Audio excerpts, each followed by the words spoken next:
Police inspector சர்வாவை வெளியே வர சொல்லி சோதனையிட ஆரம்பித்தார். சோதனையின் போது போலீஸ் சர்வாவிடம் ஒரு துப்பாக்கி இருந்ததை கவனித்தார். துப்பாக்கியை பார்த்த இன்ஸ்பெக்டர் சர்வாவிடம் கேட்டார், இது என்ன?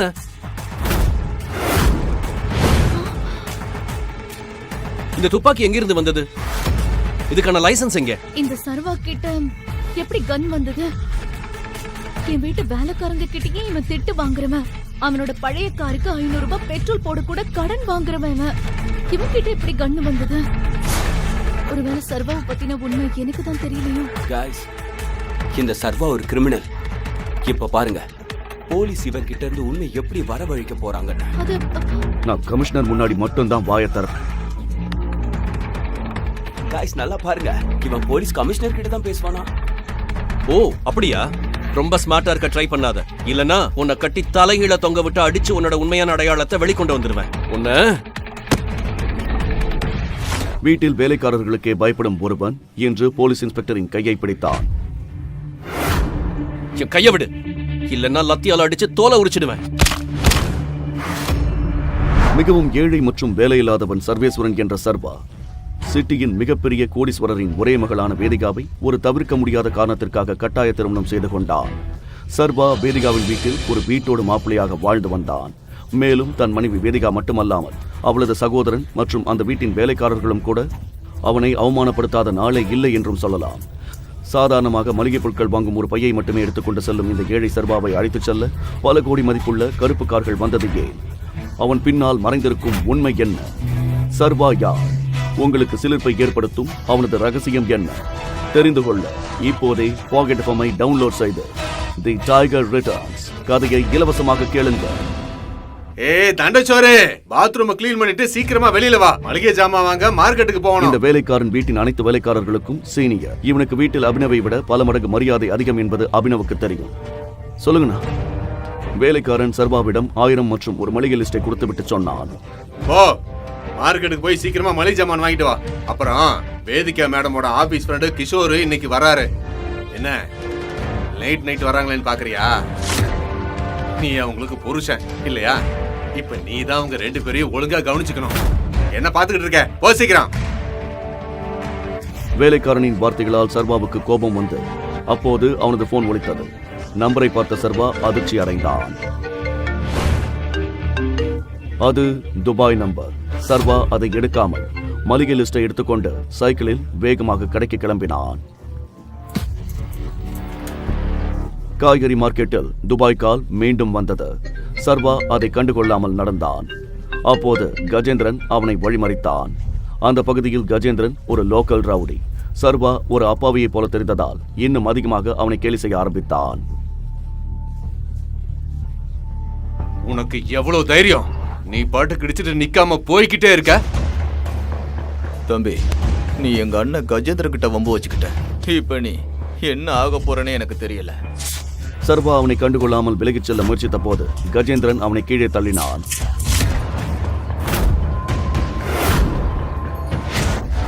ஏன் இப்படி பண்றீங்க? அட கடவுளே! அண்ணா, உங்களுக்கு ஒண்ணு தெரியுமா? இவன் தான் அந்த கோடீஸ்வரம் மனைவியோட வீட்டோட மாப்பிள்ள. அண்ணா, என் தம்பி இவங்க வீட்டுல தான் வேலைக்காரனா இருக்கான். அப்படியா? இந்த அவமானத்தை தாங்கிக் கொண்ட சர்வா தலையை குனிந்து கொண்டு கிளம்ப முயன்றான்.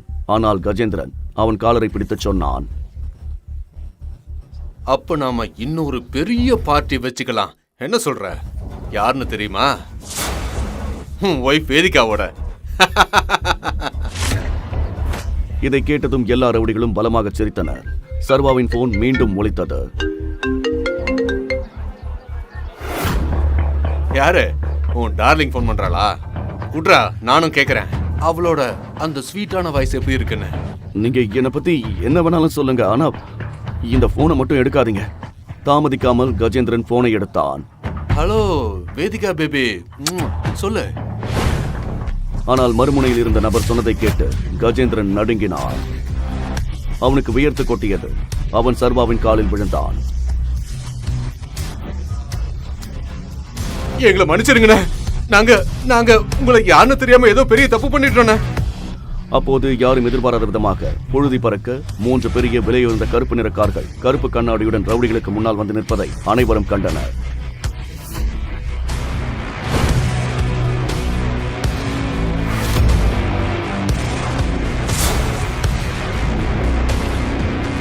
போனை எடுக்க வேண்டாம்னு சொன்னல. இப்ப அவங்க என்னோட லொகேஷனை கண்டுபிடிச்சிட்டாங்க. பைக்கை ஸ்டார்ட் பண்ண சீக்கிரம். இதை சொல்லிக்கொண்டே சர்வா ஒரு ரவுடியின் பைக்கில் ஏறி வேகமாக பறந்தார். அங்கிருந்தவர்கள் போனை எடுத்தவுடனே எப்படி கருப்பு கார்கள் வந்தன என்ற ஆச்சரியத்தில் ஆழ்ந்தனர். மளிகை ஜாமான் எங்க? உனக்கு கொடுத்த ஒரு சின்ன வேலையை கூட உன்னால ஒழுங்கா செய்ய முடியல. சீரியஸ்லி சர்வா, உன்னால மார்க்கெட்ல இருந்து காய்கறிகளை கூட வாங்கிட்டு வர முடியல. You know what? போ, என் ரூம்ல இருக்கிற ஒட்டடை எல்லாத்தையும் சுத்தம் பண்ணு. உன் மிருதுவான கைகள் அதுக்கு தான் லாய்க்கு. யூஸ்லெஸ். வேதிகா சீக்கிரம் சர்வாவை விரட்ட விரும்பினாள். மேலும் எல்லோர் முன்னிலையிலும் அவனை அவமானப்படுத்தி அவன் தானாகவே தன் வாழ்க்கையை விட்டு விலகி போக வேண்டும் என்று விரும்பினாள். அப்போது வேதிகாவுக்கு அவள் நண்பி சிவானியிடமிருந்து அழைப்பு வந்தது.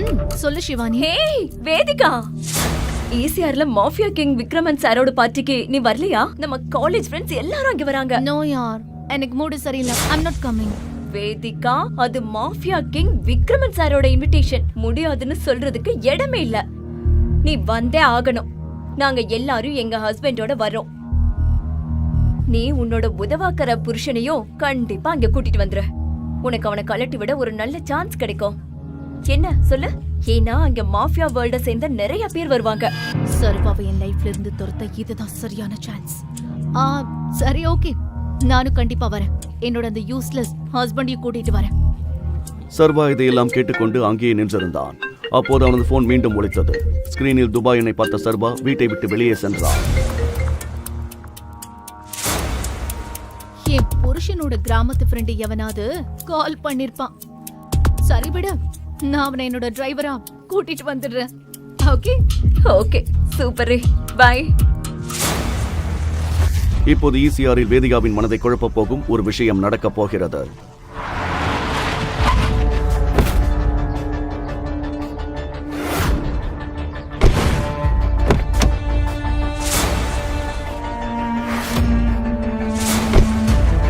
அடுத்த நாள் வேதிகா சர்வாவை காரில் ஈசிஆருக்கு அழைத்து வந்தாள்.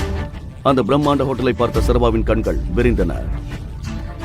எனக்கு தெரிஞ்ச உன்னோட ஒட்டுமொத்த குடும்பத்திலேயே உனக்குதான் இவ்வளவு பெரிய ஹோட்டல்ல காலடி எடுத்து வைக்கிற வாய்ப்பு கிடைச்சிருக்குன்னு நினைக்கிறேன். அப்போது அங்கே வேதிகாவின் திமிர் பிடித்த பணக்கார கல்லூரி நண்பர்கள் அவளை சந்தித்தார்கள். அதில் எப்போதும் வேதிகாவை சீண்டிக் கொண்டிருந்த ராஜ் என்ற திமிர் பிடித்தவனும் அடக்கம். சர்வாவை அவமானப்படுத்த முயன்ற ராஜ் வேதிகாவை பார்த்து, வேதிகா, இது என்ன? இந்த ட்ரிப்புக்கு உன் ஹஸ்பண்டுக்கு பதிலா வீட்டு வேலைக்காரனை கூட்டிட்டு வந்துட்டியா? இவர்தான் என்னோட ஹஸ்பண்ட். வாட்? சர்வாவின் சாதாரண ஆடைகளை பார்த்த வேதிகாவின் நண்பர்கள் மற்றும் அவர்களின் கணவர்கள் முகம் சுளித்தனர்.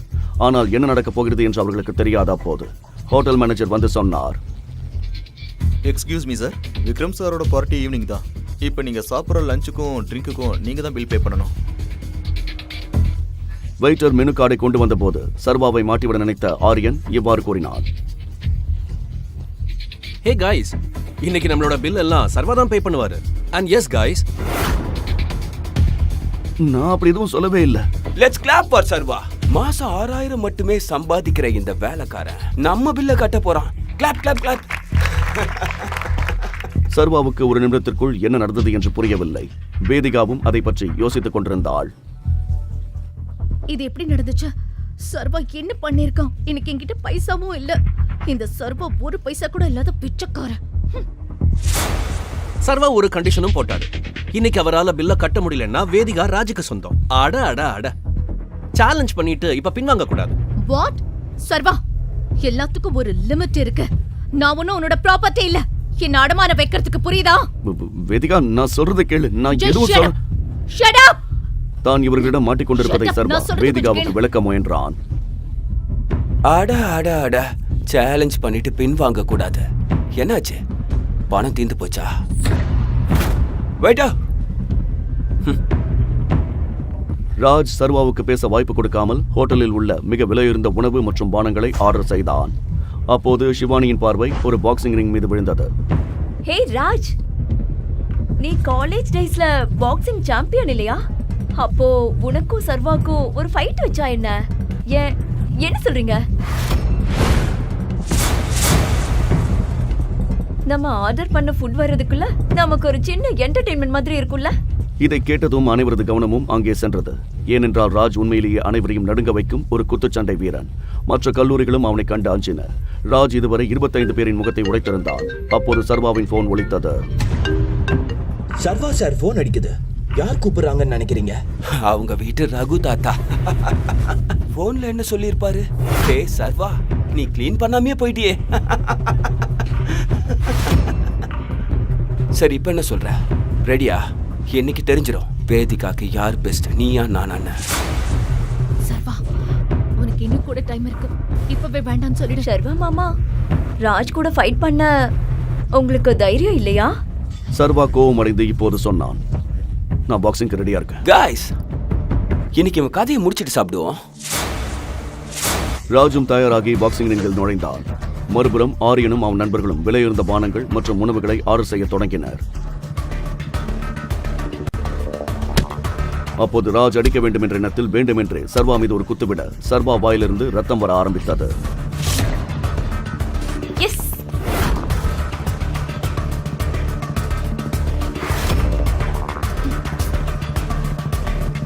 அதன் பிறகு ராஜ் தொடர்ந்து சர்வாவை குத்திக் கொண்டே இருந்தான். கையை தூக்க கூட அவனுக்கு வாய்ப்பு கொடுக்கவில்லை.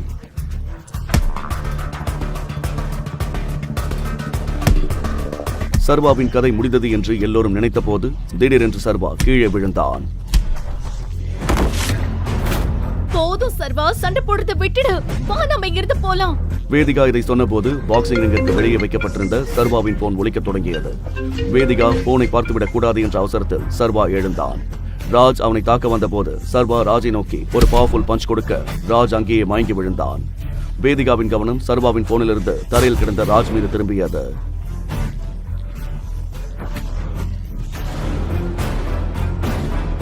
பாக்ஸிங் சாம்பியன் ராஜா ஒரே அடியில சர்வா வீழ்த்திட்டா. இப்படி ஒரு குத்து ஒரு ப்ரொஃபஷனல் பிளேயரால மட்டும்தான் கொடுக்க முடியும். இந்த சர்வா ஏதோ மறைக்கிறான். சர்வா வெளியே வந்து தன் போனை எடுத்து வைத்துக் கொண்டான். பரவாயில்ல ராஜ், இங்கே உன்னை ஜெயிச்சிட்டான்னு டென்ஷன் ஆகாத. நாங்க வேணும்னே பில்ல பயங்கரமா ஏத்திட்டோம். 7 ஜென்மம் எடுத்தாலும் அவனால அதை கட்ட முடியாது.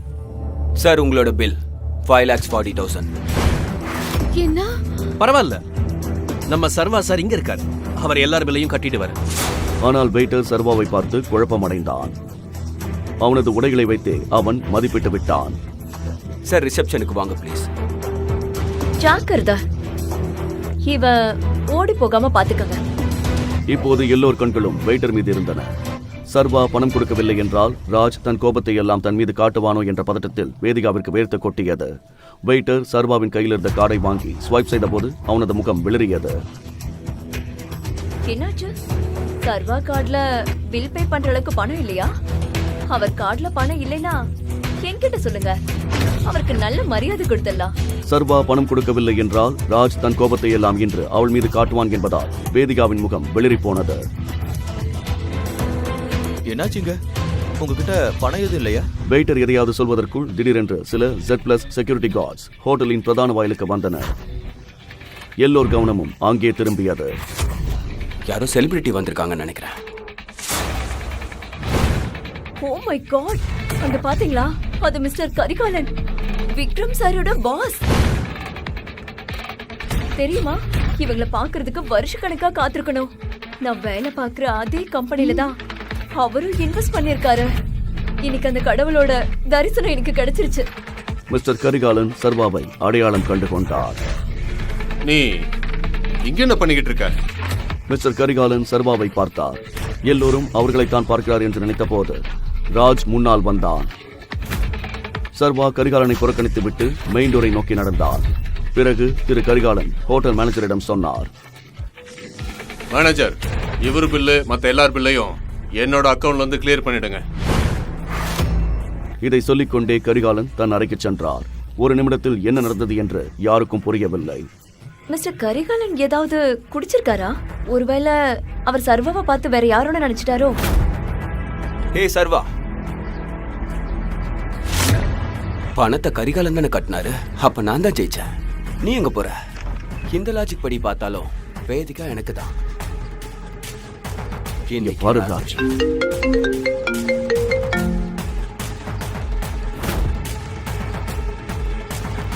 போனை கூட பாக்ஸிங்கில் சர்வாவிடம் தோற்றதற்காக பழிவாங்க நினைத்த ராஜிடம் சர்வா போனை கேட்டபோது போன் ஒலித்துக் கொண்டிருந்தது.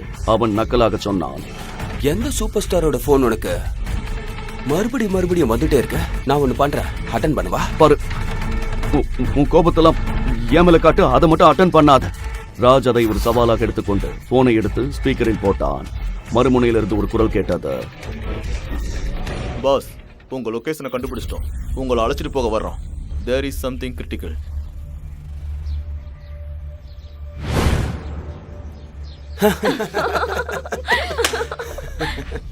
நிச்சயமா இது ஏதோ ஆட்டோ டிரைவர் இல்ல கேப் டிரைவர் காலா தான் இருக்கணும். அவன் இவனை பத்தி என்ன நினைச்சான்னு தெரியல. வேதிகாவுக்கும் இது வேடிக்கையாக இருந்தது. ஆனால் அப்போது ஒரு விஷயம் நடந்தது. அது எல்லோரையும் அதிர்ச்சிக்குள்ளாக்கியது.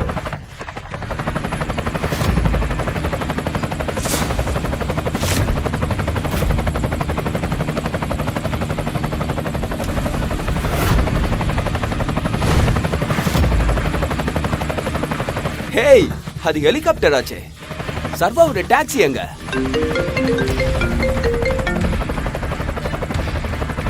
அதற்கு பிறகு சர்வா போனில் ஏதோ சொன்னான். ஹெலிகாப்டர் அங்கிருந்து பறந்து சென்றது. உடனடியாக சர்வா முன் ஒரு டாக்ஸி வந்து நின்றது.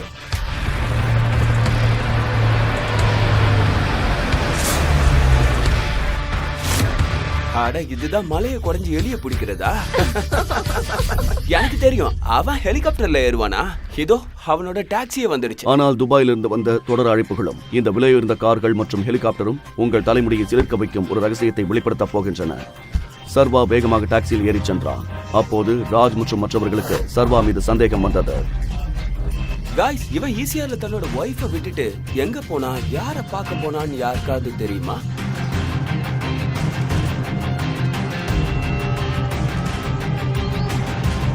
நீங்கள் அழைக்கும் நபர் தற்போது வேறு ஒருவருடன் பேசிக் கொண்டிருக்கிறார். உனக்கு எவ்வளவு தைரியம் சர்வா? என்கிட்ட சொல்லாம எங்க போன நீ? வேதிகா, உன் உதவாத புருஷன் யார் கூட பேசுறான்னு நீ எப்பவாச்சும் கண்டுபிடிக்க முயற்சி பண்ணிருக்கியா? நாம ஏன் சர்வாவோட உண்மையை கண்டுபிடிக்க கூடாது? இன்னைக்கு நம்ம அவனை கையும் களவுமா பிடிப்போம். இதை சொல்லிக் கொண்டே ராஜ் வேதிகாவின் காரை எடுத்துக்கொண்டு எல்லோரையும் அழைத்துக் கொண்டு சர்வா சென்று கொண்டிருந்த டாக்ஸியை பின்தொடர ஆரம்பித்தான்.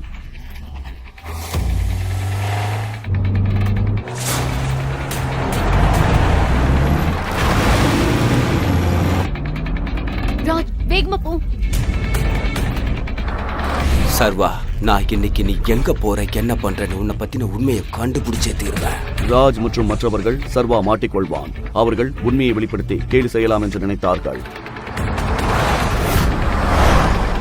ஆனால் இன்று சர்வாவின் உண்மை அவர்களுக்கு முன்னால் வெளிவரப் போகிறது என்று அவர்களுக்கு தெரியாது.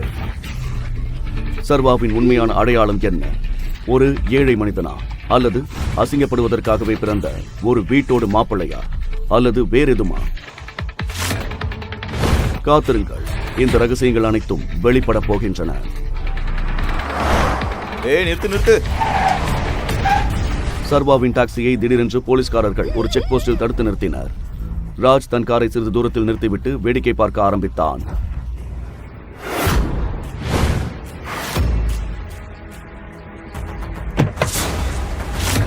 சீக்கிரம் வாங்க.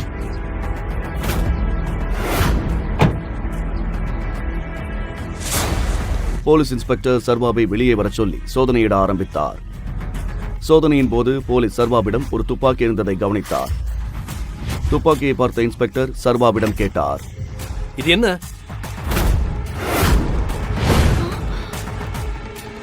இந்த துப்பாக்கி எங்கிருந்து வந்தது? இதுக்கான லைசன்ஸ் எங்க? இந்த சர்வா கிட்ட எப்படி கன் வந்தது? என் வீட்டு வேலைக்காரங்க கிட்டயே இவன் திட்டு வாங்குறவன். அவனோட பழைய காருக்கு 500 ரூபாய் பெட்ரோல் போட கூட கடன் வாங்குறவன். இவன் கிட்ட எப்படி கன் வந்தது? ஒருவேளை சர்வாவை பத்தின உண்மை எனக்கு தான் தெரியலையோ? காய்ஸ், இந்த சர்வா ஒரு கிரிமினல். இப்ப பாருங்க, போலீஸ் இவன் கிட்ட இருந்து உண்மை எப்படி வரவழைக்க போறாங்கன்னு. அது நான் கமிஷனர் முன்னாடி மட்டும்தான் வாயை திறப்பேன். காய்ஸ், நல்லா பாருங்க, இவன் போலீஸ் கமிஷனர் கிட்ட தான் பேசுவானா? ஓ, அப்படியா? ரொம்ப ஸ்மார்ட்டா இருக்க ட்ரை பண்ணாத. இல்லனா உன்னை கட்டி தலைகீழ தொங்க விட்டு அடிச்சு உன்னோட உண்மையான அடையாளத்தை வெளிக்கொண்டு வந்துருவேன். உன்னை வீட்டில் வேலைக்காரர்களுக்கே பயப்படும் ஒருவன் இன்று போலீஸ் இன்ஸ்பெக்டரின் கையை பிடித்தான். என் கைய விடு, இல்லன்னா லத்தியால அடிச்சு தோலை உரிச்சிடுவேன். ஏய் விடு. இந்த கூச்சலை கேட்டு அருகில் இருந்த அனைத்து போலீஸ்காரர்களும் அவனை தடுக்க வந்தனர். வேதிகா மற்றும் ராஜும் அதிர்ச்சி அடைந்தனர். இவன் என்ன தள்ளி விட்டான். யாராவது கமிஷனரை கூப்பிடுங்க. இவனை பார்த்தா பைத்தியம் மாதிரி தெரியுது. இந்த குழப்பத்தின் நடுவே ஒரு போலீஸ் ஜீப்பின் சைரன் சத்தம் கேட்டது.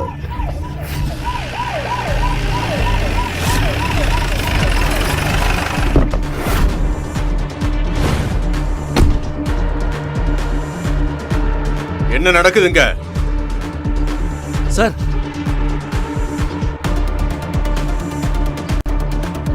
இவர் மேல எதுக்கு கை வச்ச? கமிஷனரை பார்த்ததும் எல்லோர் முகமும் வெளிரியது. மற்றும் சர்வா, அவன் இன்னமும் அவமானப்படுத்தப்பட்டான். இப்போது போலீஸ் கூட அவன் முன் நடுங்கி நின்றனர். சர்வாவை கமிஷனர் கூட அடையாளம் கண்டுபிடிச்சிட்டாரா? ஆனா எப்படி அது? இங்கே என்ன நடக்கிறது என்று வேதிகா மற்றும் மற்றவர்களுடன் போலீஸ் இன்ஸ்பெக்டரும் யோசித்தார். உனக்கு இந்த வேலையில இருக்கணுமா இல்லையா? யார் இவரை பிடிச்சது? ஆமா சார், இவன் துப்பாக்கியோட வந்தான். அதாவது இவன் கிட்ட துப்பாக்கி இருந்தது. அதனால என்ன? அது செல்ஃப் டிஃபென்ஸ்க்காக. இந்த கன்னை நான் தான் அவருக்கு கொடுத்தேன். அவர் பர்த்டே கிஃப்டா. பர்த்டே கிஃப்டா? ஆனா சர்வா அவனோட பர்த்டே அன்னைக்கு எங்க அம்மாவோட செருப்பு தைக்க தானே போனா. ஆனா கமிஷனர் அவனுக்கு கன்ன போய் கிஃப்டா கொடுத்திருக்காரு. அது நான் கனவை கண்டுட்டு இருக்கேன். வேதிகாவும் மற்றவர்களும் கமிஷனர் சர்வாவை மரியாதையுடன் போகச் சொல்லியதைக் கண்டு ஒன்றும் புரியாமல் தவித்தனர்.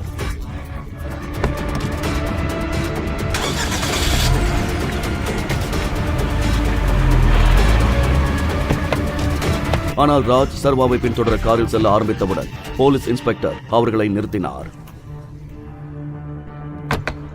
இவ்வளவு காலையில எங்க போறீங்க? இந்த பொண்ணுங்க யாரு? வாங்க, வெளியே வாங்க.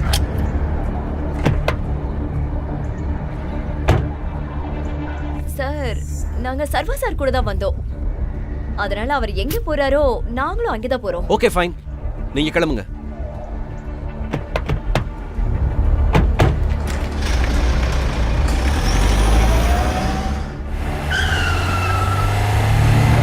அவர்கள் சர்வாவின் டாக்ஸியை தொடர்ந்து துரத்தினர். டாக்ஸி ஒரு பெரிய பாழடைந்த இடத்தை கடந்து சென்றது. அவன் சாலையை கடந்து கொண்டிருந்தான். அப்போது அதே பாழடைந்த சந்துகளிலிருந்து திடீரென்று சில கருப்பு கார்கள் நுழைந்தன. அந்த கார்கள் பாதுகாப்பு வலையின் போல் சர்வாவின் டாக்ஸிக்கு முன்னும் பின்னுமாக நகர ஆரம்பித்தது.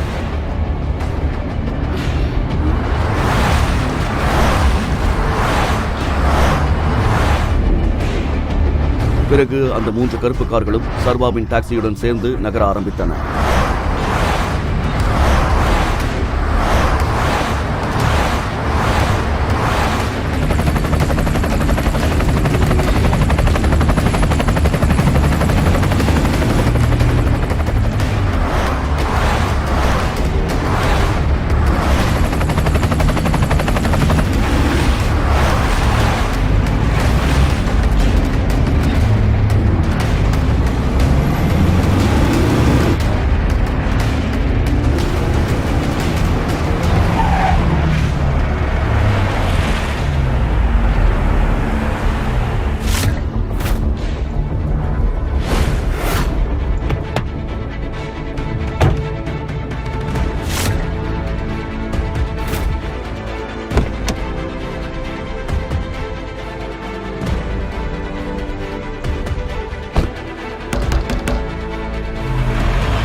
சர்வாவுக்கும் துபாய்க்கும் என்ன தொடர்பு? எதற்காக சர்வாவுக்கு துபாயிலிருந்து அழைப்புகள் வந்தன?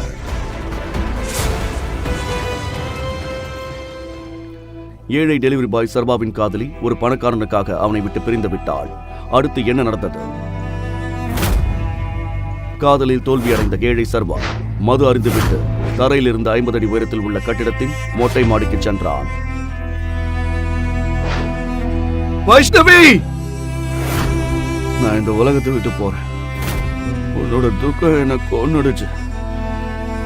அந்த பணக்காரனோட சந்தோஷமா இரு. நான் போறேன். அந்த மஜ்னு சாக தயாராக இருந்தான். ஆனால் அவனது வாழ்க்கையில் விதி என்ன கொடுத்தது? சர்வா திடீரென்று கீழே விழுந்தான். ஆனால் எங்கே விழுந்தான்?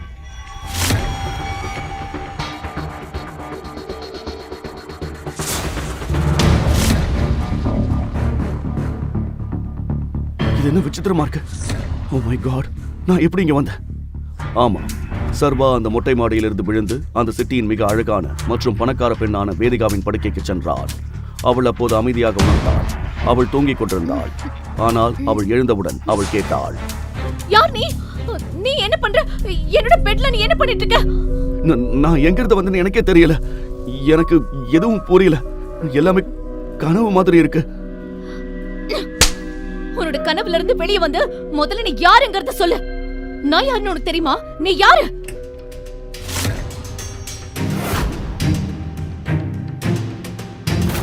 ஓ மை காட், இங்க என்ன நடந்துட்டு இருக்கு வேதிகா? இந்த வேலைக்காரன் உன் பெட்ரூம்ல என்ன பண்றான்? அங்க கல்யாண ஏற்பாடு நடந்துட்டு இருக்கு. சனி, நீங்க என்ன பண்ணிட்டு இருக்க? முதல்ல நான் தான் இந்த கேள்வியை உங்ககிட்ட கேட்கலாம். அக்கா, இந்த பிச்சைக்காரன் இங்க எதுக்காக வந்தா என்ன பண்ணிட்டு இருக்கான்னு தெரியணும். பாருங்க பாருங்க பிரதர், நான் இங்க எப்படி வந்தேன்னு கூட எனக்கு தெரியல.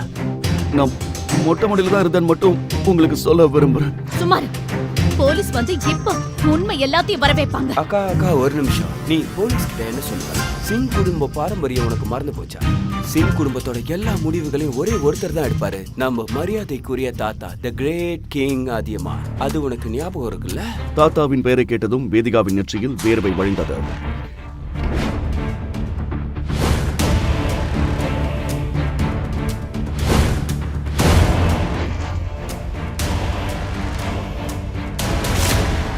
அதியமான் நகரத்தின் நன்கு அறியப்பட்ட பணக்காரர் மட்டுமல்ல, அவர் பழமையான கருத்துக்களை கொண்ட ஒரு கன்சர்வேட்டிவ் மற்றும் கடுமையான மனிதர். வெளிப்படையாக சொல்ல வேண்டுமானால் ஒரு சூட் அணியும் மனிதர். அவரை சுற்றியிருப்பவர்களும் அதே போலதான் அணிந்திருப்பார்கள். ஆனால் அவர்களது மனநிலை 500 ஆண்டுகள் பழமையானது. தாத்தா திரும்பி வந்த பிறகு என்ன நடக்குமோ என்று வேதிகா பயந்து கொண்டிருந்தாள். வேதிகா, வெளியில வா. தன் தாத்தாவின் உரத்த குரலை கேட்ட வேதிகா திகைத்து போனார்.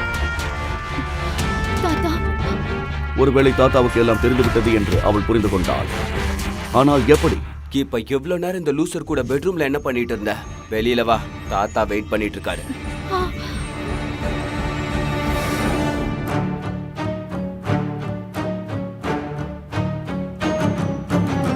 அட அட, நீ எங்கப்பா போற? கேளு, பெரியவங்க சொல்றதுலாம் உண்மைதான். இது உன் உடம்புக்கும் நல்லது இல்ல. இப்ப உன் கவலை உன்னை எங்க கொண்டு வந்து விட்டுருக்குன்னு பாரு. என் அக்காவை என் தாத்தாவோட கோபத்துல இருந்து யாரு காப்பாத்துவாங்க? கேவலம், நீ ஒரு சாதாரண டெலிவரி பாய் மட்டும்தான்.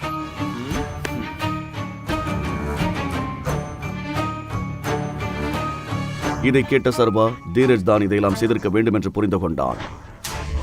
மொட்டை மாடியிலிருந்து விழுந்த பிறகு ஒருவேளை சர்வா மயக்கமடைந்திருக்கலாம். அப்போது தீரஜ் அங்கு வந்திருக்க வேண்டும். அவன்தான் சர்வாவை மயக்க நிலையில் இங்கு கொண்டு வந்து படுக்க வைத்திருக்க வேண்டும். ஆனால் இப்போது சர்வா மனதிற்குள் வேறு கேள்விகள் இருந்தன. ஒரு அண்ணன் அக்காவுக்கு செய்யற வேலையா இது? அவன் எப்படி வேதிகாவுக்கு எப்படி ஒரு துரோகத்தை செய்ய முடியும்? அவன் உண்மையிலேயே அவளோட அண்ணனா? இந்த கேள்விகள் சர்வாவின் மனதில் ஓடிக்கொண்டிருந்தன.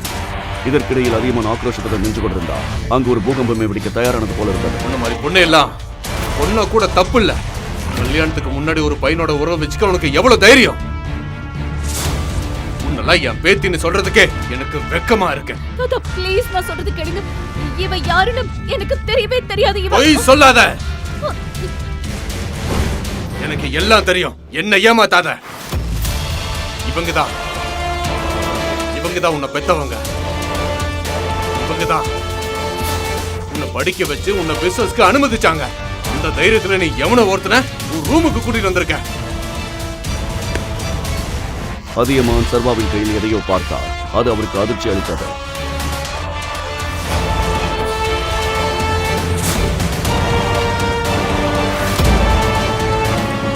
நீங்க வெட்கப்படணும்.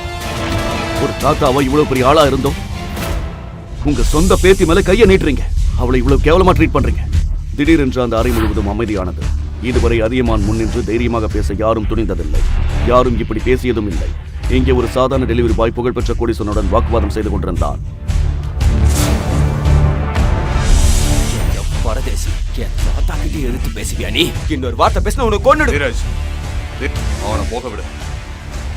தன் தாத்தா ஏன் இப்படி சொல்கிறார் என்று தீரஜுக்கு புரியவில்லை. ஆனால் தன் தாத்தாவுக்கு கீழ்ப்படிவதை தவிர அவனுக்கு வேறு வழியில்லை. அதியமான் சர்வாவை தலையிலிருந்து கால் வரை விசித்திரமாக பார்த்துவிட்டு வேதிகாவிடம் சொன்னார்.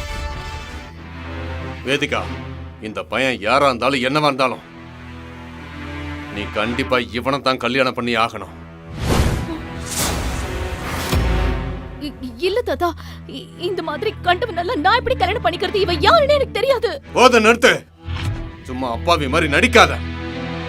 என்னோட ரூல்ஸ் என்னன்னு உனக்கு தெரியும்ல. எந்த பிரச்சனையும் பண்ணாம மரியாதையா இப்பவே கல்யாணம் பண்ணிக்க. இல்ல தாத்தா, நான் இந்த பிச்சைக்காரனை கல்யாணம் பண்ணிக்க மாட்டேன். நான் கல்யாணமே பண்ணிக்க மாட்டேன்.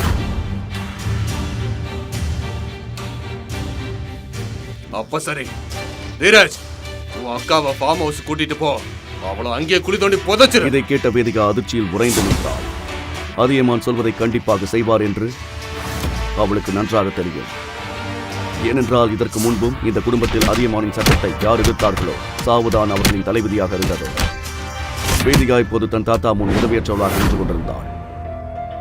சர்வா தான் வேதிகாவை திருமணம் செய்யவில்லை என்றால் ஒரு அப்பாவி பெண்ணை இழக்க நேரிடும் என்று நினைத்தான். அவனால் ஒரு அப்பாவி பெண்ணின் உயிர் போய்விடும். அடுத்து என்ன நடந்தது?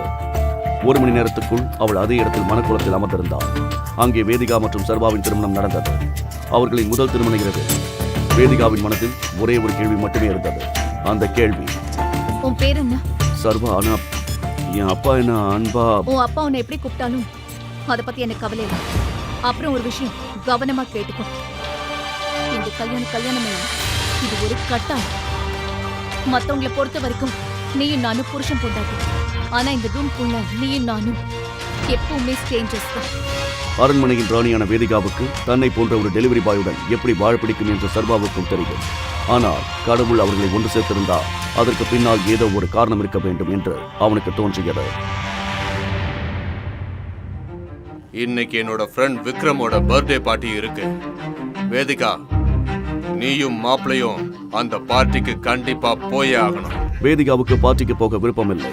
ஆனால் தன் தாத்தாவின் உத்தரவை மறுக்க முடியாது. சர்வா வேதிகாவுடன் போக வேண்டிய கட்டாயம் ஏற்பட்டது. ஆனால் அங்கே அவன் ஒருவரை சந்தித்தான். அது அவனை முழுமையாக அதிர்ச்சியடை செய்தது.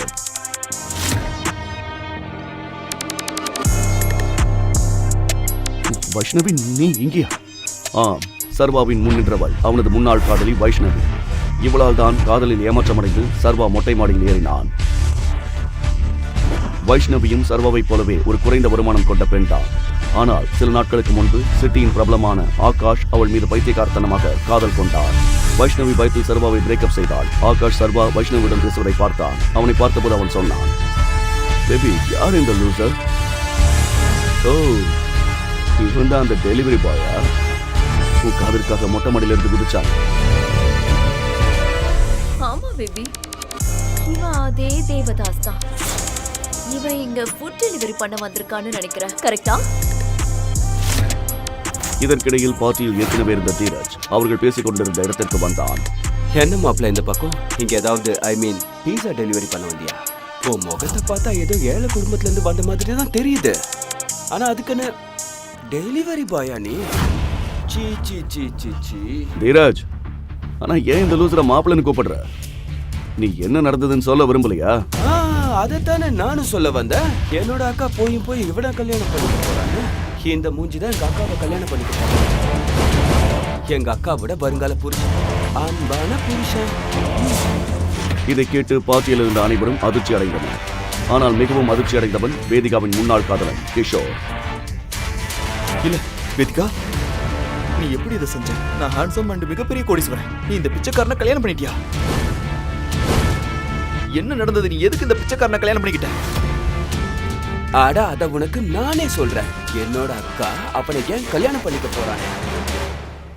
பிறகு என்ன நடந்தது என்பதை தீரஜ் அங்கு கூடியிருந்த அனைவர் முன்பும் ஒரு கதையை சொல்வது போல சொல்லத் தொடங்கினான். அவன் எப்படி வேதிகாவின் படுக்கையில் அவனை கண்டுபிடித்தான். தாத்தா அவனிடம் என்ன சொன்னான்? மற்றும் டெலிவரி பாயிடம் வேதிகா எப்படி தனியாக மாட்டிக்கொண்டார். இதை கேட்டதும் அனைவரும் அவர்களை பற்றி கிசுகிசுக்க ஆரம்பித்தனர். அவர்கள் மேலும் மேலும் பேசிக் கொண்டிருக்க அதற்கு மேல் அனன்யாவால் அந்த இடத்தில் நிற்க முடியாமல் அந்த இடத்தை விட்டு அழுது கொண்டே ஓடினார். சர்வாவும் வேதிகாவை பின்தொடர்ந்து கிளம்பினான். ஆனால் தீரஜ் அவனை தடுத்தான். அவன் கையை பிடித்து நிறுத்தினான். அட நில்லுப்பா, நீங்க எங்க போறீங்க மாப்பிள்ள சார்? நீங்க இன்னைக்கு எங்களோட விருந்தாளி. நீங்க செய்ய வேண்டிய வேலை நிறைய பாக்கி இருக்கு. அட வாங்க வாங்க மாப்பிள்ள சார், இந்த காஸ்ட்லி சேர் உங்களுக்காகவே பண்ணுது. இதை சொல்லிக்கொண்டே தீரஜ் சர்வாவுக்கு ஒரு மிக அழகான ஆனால் ஆபத்தான தோற்றமளிக்கும் நாற்காலியில் உட்காரும்படி சைகை செய்தான். ஏ தீரஜ், உனக்கு பைத்தியமா? அவன் இந்த சேர்ல உட்கார முடியாது. இது யாரோட சேர்னு உனக்கு தெரியும்ல? நீ கொஞ்ச நேரம் சும்மா இருடா. எங்க பாசத்துக்குரிய மாப்பிள்ள சாருக்கு இது நாங்க கொடுக்கிற மரியாதை. ஆமா, என்ன இருந்தாலும் இவர் நம்ம ஃப்ரெண்டோட மாப்பிள்ள, அதனால இவருக்கு நம்ம மரியாதை கொடுக்கணும். நிச்சயமா நாங்க பண்ணதான் போறோம், ஏன் இல்ல? கிஷோரின் வார்த்தைகளை கேட்ட ஆகாஷ் புரிந்து கொண்டான். தீரஜ் சர்வாவின் கதையை முடித்துவிட நினைத்திருந்தான். இப்ப எல்லாருக்கும் நல்லாவே தெரிஞ்சிடும் இந்த டெலிவரி பாயோட யோக்கியதை என்ன. வாங்க வந்து இந்த காஸ்ட்லியான சேர்ல உட்காருங்க. இது உங்களுக்காகவே பண்ணது தானே. உட்காருங்க உட்காருங்க உட்காருங்க. சர்வா நாற்காலியில் உட்கார்ந்தவுடன் ஒரு பெரிய அலாரம் ஒலிக்க ஆரம்பித்தது.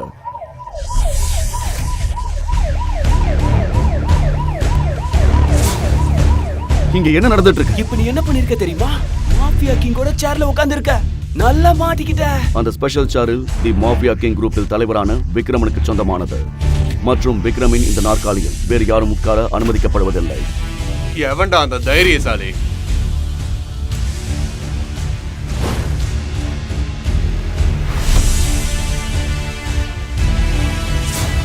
இந்த மாஃபியா கிங்கோட சேர்ல உட்கார துணிஞ்சவன். சூட் மற்றும் பூட்ஸ் அணிந்து கையில் இம்போர்ட்டட் சிகரெட்டுடன் விக்ரம் அங்கே வந்தான். அலாரத்தை கேட்டதும் மாஃபியா கிங்கின் சேரில் யாரோ உட்கார துணிந்திருக்கிறார்கள் என்று அவனுக்கு புரிந்தது. ஓ, நீதான் அவனா? இப்போ இந்த இடத்துல இருந்து என்கிட்ட இருந்து உன்னை யாரு காப்பாத்த போறாங்க? சார், என்ன மன்னிச்சிருங்க, எனக்கு இந்த சேரை பத்தி எதுவும் தெரியாது. சர்வா விக்ரமிடம் கெஞ்சி கொண்டிருந்த போது விக்ரமின் கண்கள் சர்வாவின் மோதிரத்தின் மீது பதிந்தன. மோதிரத்தில் ஒரு புலி செதுக்கப்பட்டிருந்தது. மோதிரத்தை பார்த்ததும் விக்ரமின் முகம் திடீரென்று பிரகாசமானது. ஆனால் அவ்வளவு நேரம் இருந்த கோபம் பயமாக மாறியது.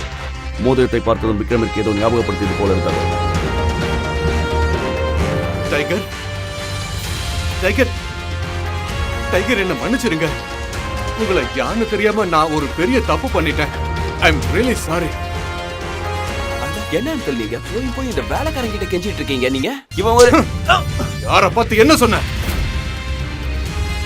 இந்த சேர் இவருக்கு தான் சொந்தம். இந்த பிசினஸ் இவருக்கு தான் சொந்தம். இவர் தான் நம்ம மாஃபியா கிங் வேர்ல்டோட உண்மையான தலைவர், டைகர். அப்ப உண்மையான டைகர் இவர் தானா? விக்ரம் போன்ற ஒரு ஆபத்தான டான் ஏன் சர்வா முன் தலை வணங்கினான்? விக்ரம் ஏன் சர்வாவை டைகர் என்று அழைத்தான்? விக்ரமிற்கு சர்வா நினைவிருக்கிறதா? டைகர் என்று அழைக்கப்படும் சர்வாவின் கதை இப்போது என்ன புதிய திருப்பத்தை எடுக்கும்? முழு கதையையும் கேட்டு மகிழ பாக்கெட் FM ஆப்பை டவுன்லோட் செய்யுங்கள். லிங்க் டிஸ்கிரிப்ஷனில் கொடுக்கப்பட்டுள்ளது.